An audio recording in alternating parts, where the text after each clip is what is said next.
지금 일본 정부가 발칵 뒤집혔습니다. 일본의 유명한 기자가 생방송 중에 사고를 친 건데요. 그 이유가 한국 취재 과정을 일본과 비교해 생방송 도중 폭로해버렸다고 합니다. 방송이 나간 후 일본 네티즌들은 분노했고 각종 미디어와 SNS에 일파만파 영상이 퍼지고 있습니다. 심지어 일본 정부마저 당황한 기색을 감추지 못한 채 급히 수습에 나서고 있다고 합니다. 도대체 이 기자는 한국에 대해 어떤 발언을 한 걸까요? 그 전에 잠깐 1초 만에 누를 수 있는 좋아요 버튼을 꼭 눌러주시면 영상 제작에 아주 큰 힘이 됩니다. 그럼 바로 사연 시작하겠습니다.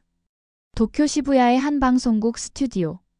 밝은 조명 아래 앉은 다케다 아야코는 평소보다 더욱 당당한 표정을 짓고 있었습니다. 42의 나이에도 불구하고 여전히 날카로운 눈매와 차분한 목소리로 시청자들을 압도하는 그녀만의 아우라가 화면 너머로 전해졌죠. 시청자 여러분, 오늘은 중요한 발표를 드리려고 합니다.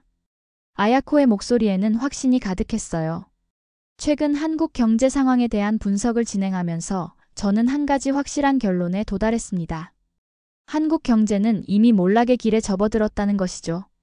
스튜디오 안은 조용했지만 카메라 너머 수많은 시청자들이 그녀의 말에 귀를 기울이고 있다는 걸 아야코는 잘 알고 있었습니다.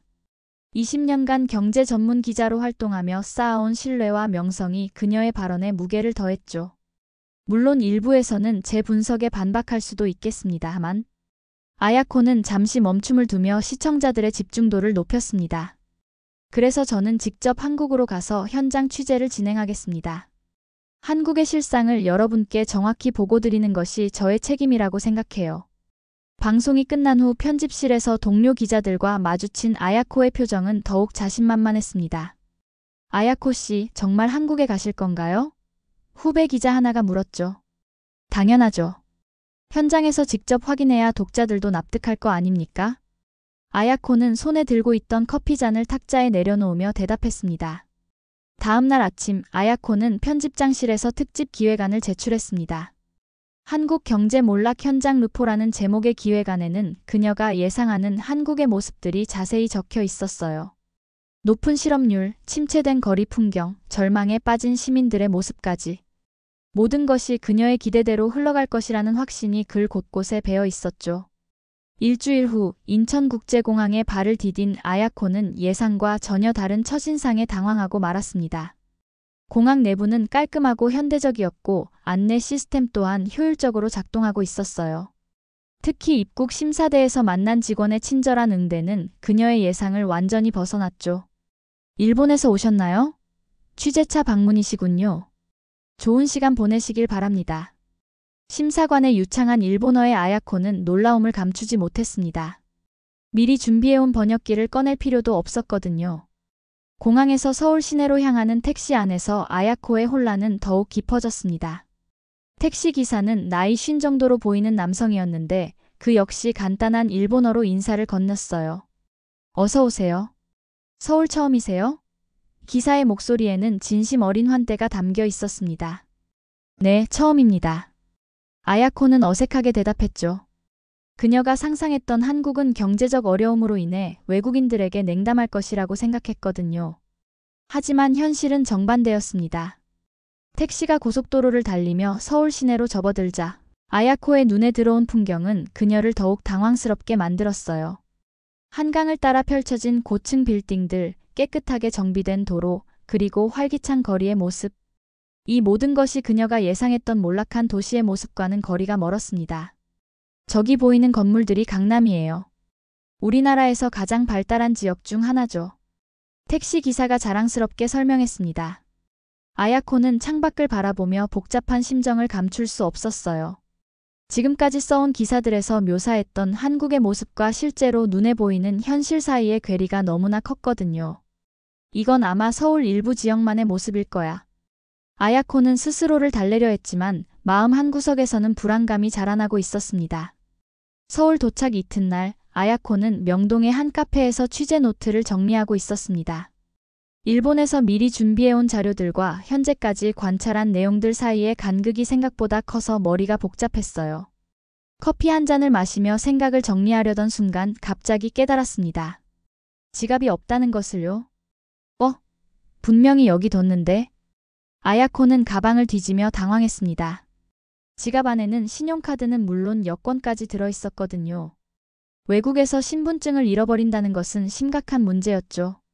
카페 직원에게 상황을 설명하려고 하는데 마침 그 순간 한 직원이 다가왔습니다. 혹시 이거 고객님 지갑인가요? 20살 정도로 보이는 여직원이 아야코의 지갑을 들고 있었어요. 어머, 맞습니다. 어디서 찾으셨나요? 아야코는 반가움을 감추지 못했습니다. 화장실 세면대 옆에 떨어져 있었어요. 신분증 보고 일본 분이신 걸 알아서 찾고 있었거든요. 직원은 환하게 웃으며 지갑을 건넸습니다. 아야코는 지갑을 확인해 봤어요. 현금, 카드, 여권까지 모든 것이 그대로 들어있었습니다. 감동받은 아야코는 팁을 주려고 했지만 직원은 손사래를 치며 거절했죠. 아니에요. 당연한 일인걸요. 저희도 외국 여행 가면 도움받을 때가 있잖아요. 직원의 말에 아야코는 할 말을 잃었습니다. 카페를 나서며 아야코는 복잡한 감정에 휩싸였어요. 일본에서도 이런 일이 일어날 수 있을까? 아니, 세계 어느 나라에서든 이런 정직함을 기대할 수 있을까? 그녀가 지금까지 써온 기사들에서는 한국을 신뢰할 수 없는 나라로 묘사했던 경우가 많았거든요. 이건 그냥 우연일 뿐이야. 아야코는 스스로를 설득하려 했습니다. 하지만 마음 한구석에서는 의문이 자라나고 있었어요. 과연 자신이 알고 있던 한국의 모습이 정말 맞는 걸까?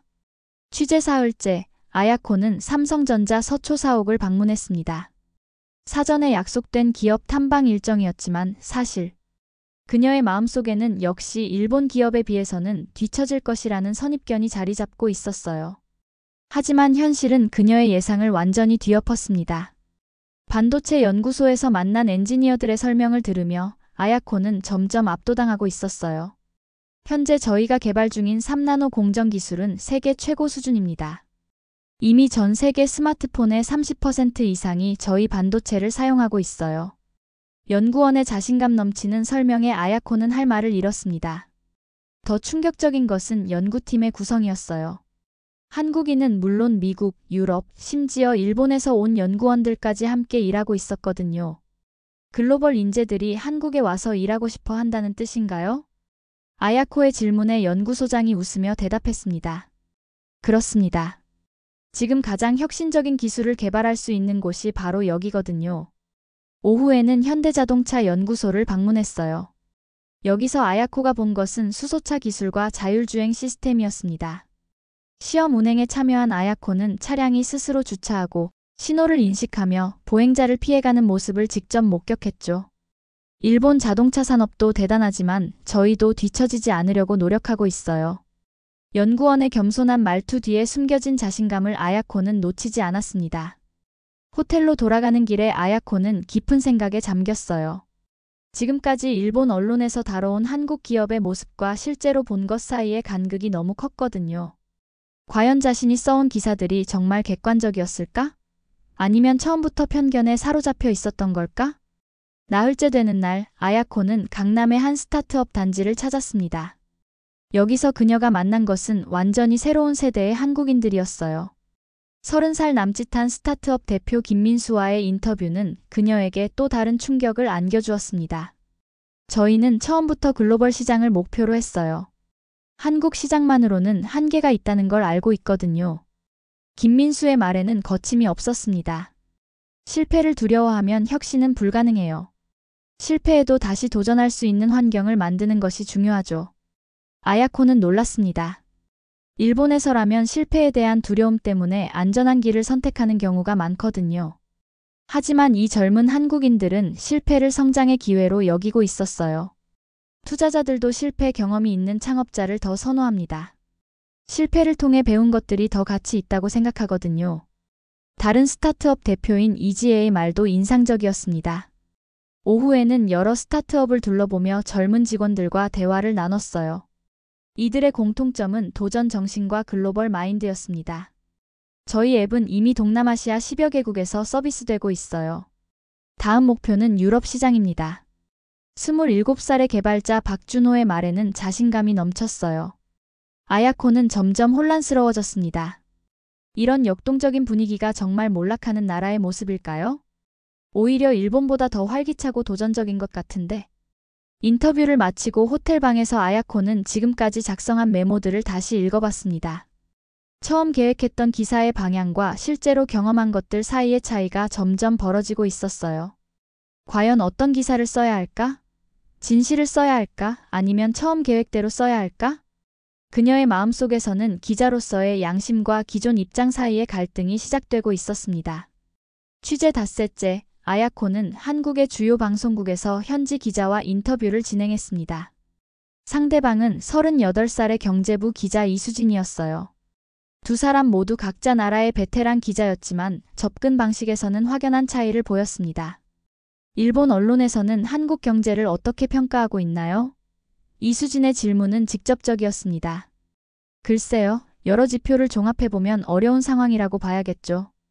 아야코는 여전히 기존 입장을 유지하려 했어요. 하지만 이수진의 대응은 예상과 달랐습니다. 그 지표라는 게 정확히 무엇인가요? 저희도 문제점들을 정확히 파악하고 싶거든요. 아야코는 당황했어요. 한국 기자가 자국의 문제점을 숨기려 하지 않고 오히려 정확히 파악하려 한다는 점이 의외였거든요. 우리는 문제를 덮으려 하지 않아요. 문제가 있으면 공개해서 해결책을 찾는 게 언론의 역할이라고 생각합니다. 이수진의 말에는 신념이 담겨 있었습니다. 인터뷰가 진행되면서 아야코는 점점 불편해졌어요. 이수진이 제시하는 데이터와 분석은 객관적이고 균형 잡혀 있었거든요. 좋은 부분과 나쁜 부분을 모두 인정하면서도 전체적인 그림을 그리려는 노력이 보였습니다. 다케다 씨께서는 한국을 직접 취재해 보시니 어떠신가요? 이수진의 질문에 아야코는 잠시 말을 멈췄어요. 예상과는 다른 부분들이 있네요. 아야코는 솔직하게 답할 수밖에 없었습니다.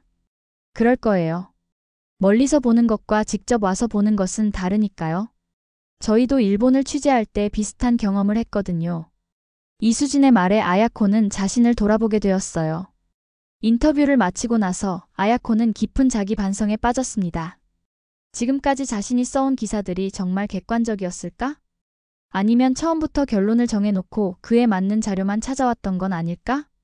여섯째 날, 아야코는 관광객 코스를 따라 남산타워에 올랐습니다. 공식적인 취재 일정은 거의 마무리됐고 이제는 일반 시민들의 일상을 관찰하고 싶었거든요. 남산으로 가는 버스에서 만난 기사는 52살 정도의 중년 남성이었어요. 일본에서 오셨어요? 남산 처음이세요? 친근하게 말을 거는 기사에게 아야코는 어색하게 고개를 끄덕였습니다. 남산타워에서 보는 서울 야경이 정말 예뻐요. 꼭 저녁에 한 번 더 와보세요. 기사는 진심 어린 추천을 해줬어요. 버스에서 내릴 때는 작은 사탕 하나를 건네며 웃었습니다. 한국 전통 사탕이에요. 맛있을 거예요. 남산타워에서 내려다본 서울의 모습은 장관이었어요. 하지만 아야코의 마음을 더 움직인 것은 타워 주변에서 만난 사람들이었습니다. 기념품 가게 아주머니는 일본어로 인사를 건네며 작은 기념품을 덤으로 챙겨줬고 길을 묻는 아야코에게 할아버지는 직접 목적지까지 함께 걸어가 주었어요. 다음 날 전통시장을 방문했을 때도 마찬가지였습니다. 60대로 보이는 떡볶이 가게 부부는 일본인이라는 걸 알고 특별히 덜 맵게 만들어줬어요. 일본 분들은 매운 거 못 드시잖아요. 이거면 괜찮을 거예요. 아주머니의 배려에 아야코는 감동받았습니다. 시장을 돌아다니며 여러 상인들과 대화를 나누면서 아야코는 한 가지를 깨달았어요. 이 사람들의 삶 속에는 진짜 따뜻함이 있다는 것을요. 경제 지표나 통계로는 측정할 수 없는 그 무언가가 있었습니다. 호텔로 돌아가는 길에 아야코는 생각했어요. 국가의 진짜 힘은 GDP나 기술력만이 아니구나. 사람들의 마음, 그들이 서로를 대하는 방식, 그런 것들이 진짜 중요한 거구나. 그날 밤 아야코는 일본으로 돌아가서 써야 할 기사에 대해 진지하게 고민했습니다. 진실을 써야겠다는 마음이 점점 확고해졌어요. 일본으로 돌아온 아야코는 일주일 후 다시 방송국 스튜디오에 앉아 있었습니다. 한국 취재 결과를 발표하는 생방송이었어요. 편집장과 제작진들은 모두 한국 몰락에 대한 생생한 현장 보고를 기대하고 있었습니다.